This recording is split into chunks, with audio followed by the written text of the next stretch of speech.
Bharatiya Janata party के नेता ज़ोर शोर से प्रचार कर रहे हैं कि प्रधानमंत्री के चेहरे की जीत हुई, प्रधानमंत्री जी के चेहरे पर हम चुनाव लड़े और वो जीते।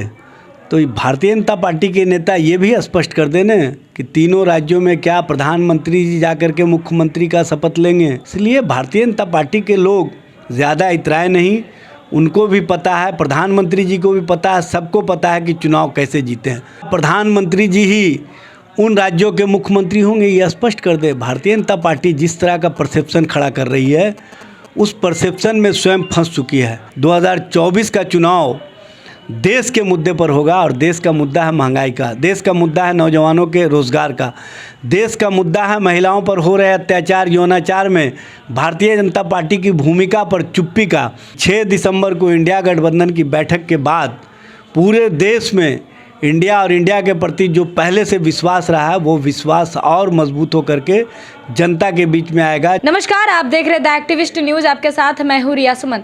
देखिए, 5 राज्यों में चुनाव हुआ, जहाँ पे 3 राज्यों में भारतीय जनता पार्टी अपना झंडा गाड़ी, उसको लेकर देखिए कल बीजेपी में पूरी तरह से जोर शोरों से पूरा पार्टी लोग मनाया, रंग अबीर खेला। वही महागठबंधन की ओर से एक बयान आता है कि वो जो जीते हैं तो वो अपने बदौलत नहीं जीते, भारत के प्रधानमंत्री को नहीं पता है कि वो किस तरह से ये जीते हैं।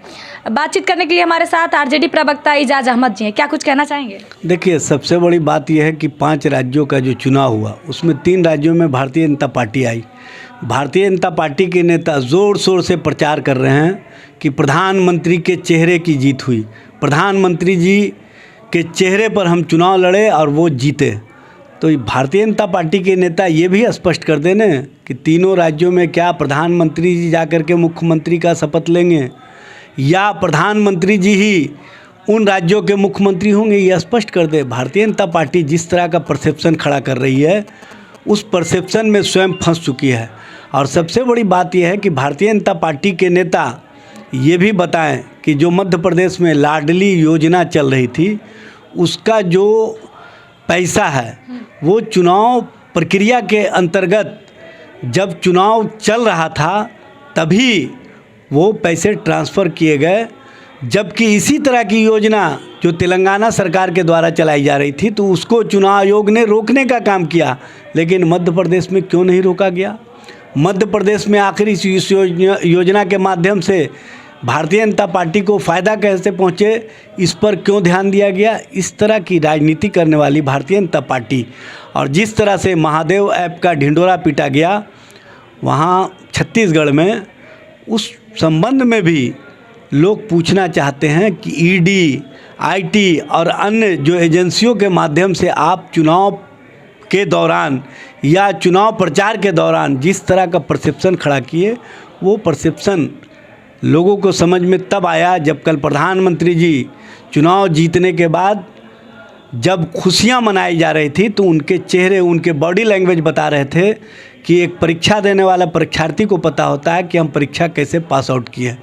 तो उसी तरह का एहसास प्रधानमंत्री जी के द्वारा दिए गए वक्तव्यों से मिल रहा था।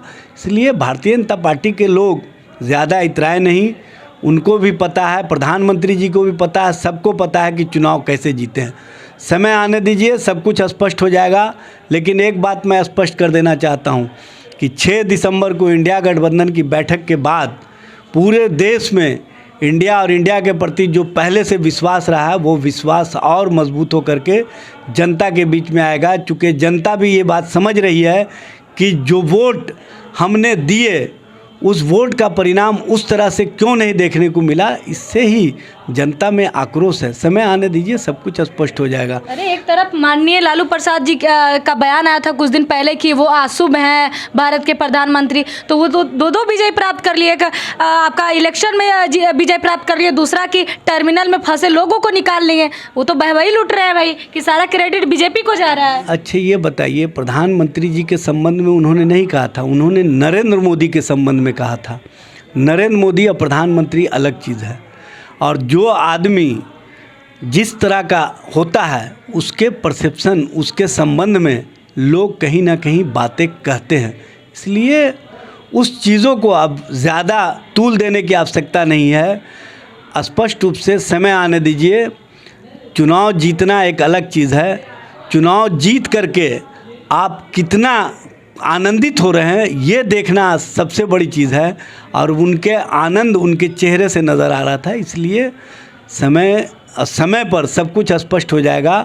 2024 का चुनाव देश के मुद्दे पर होगा, और देश का मुद्दा है महंगाई का, देश का मुद्दा है नौजवानों के रोज़गार का, देश का मुद्दा है महिलाओं पर हो रहे अत्याचार यौनाचार में भारतीय जनता पार्टी की भूमिका पर चुप्पी का, देश का मुद्दा है जिस तरह से समाज में वातावरण का निर्माण किया जा रहा है, जिस तरह से देश और देश के अंदर पिछड़ों के जो हक और अधिकार हैं उनको नहीं मिले, इसके लिए जो भारतीय जनता पार्टी कार्य कर रही है ये स्पष्ट रूप से दिख रहा है। और गरीब और गरीब होते जा रहे हैं और अमीर होते जा रहे हैं।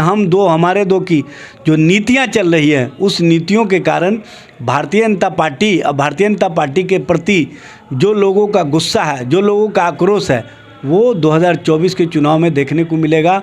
जो भी 5 राज्यों के चुनाव हुए वो स्थानीय मुद्दे पर हुए, स्थानीय नेतृत्व के सवाल पर हुए, लेकिन राष्ट्रीय मुद्दे और राष्ट्रीय नेतृत्व का जब सवाल आएगा तो सामने स्पष्ट रूप से आपको समझ में आ जाएगा कि मुद्दों के आधार पर जनता हमारे साथ खड़ी नज़र आएगी और मोदी को लोग छोड़ने का काम करेंगे।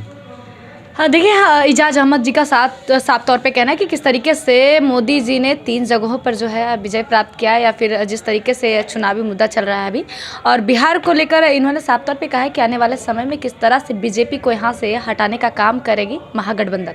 फिलहाल इतना ही। अगर इस वीडियो को आप फेसबुक पेज पर देख रहे हैं तो लाइक करें, यूट्यूब पर देख रहे हैं सब्सक्राइब करें। धन्यवाद।